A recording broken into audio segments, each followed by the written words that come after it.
going to do today is talk about housing affordability, because it is probably one of the most prominent issues in the residential property industry at the moment. Today, I want to illustrate to you some analysis that THG has done. What we did is we did some analysis based on the federal government's way of assessing affordability.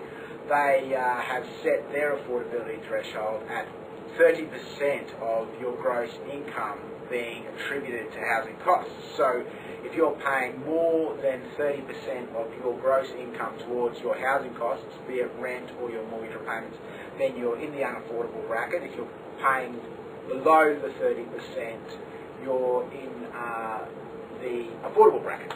What we did, we charted the proportion of the median wage in Brisbane that was attributed to housing costs based on the mortgage repayment of the median house price for that year.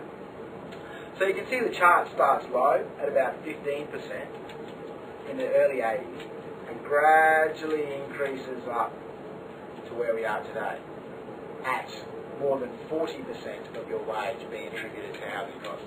And you can see that that's well above the Australian affordability threshold of 30%.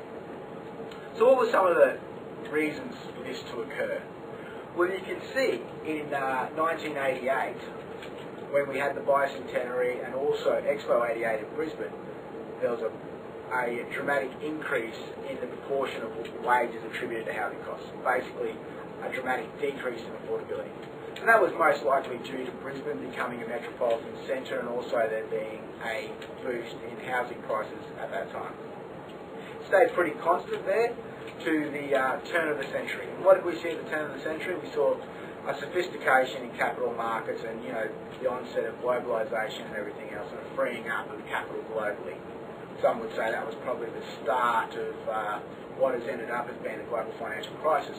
But it had a massive positive impact on house prices in Australia. Conversely, it had a massive adverse impact on affordability. So you can see that there was a jump over a period of, say, 10 years, where affordability went from 20% to more than 40%. And that's the issue we have today.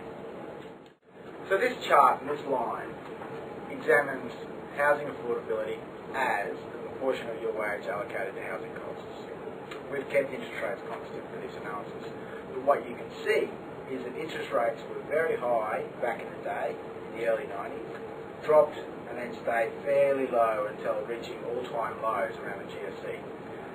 What's interesting in this chart is the limited correlation between interest rates and housing prices and affordability. And this is something we have to be conscious of moving forward, because it will be inevitable that interest rates will be higher tomorrow than they are today.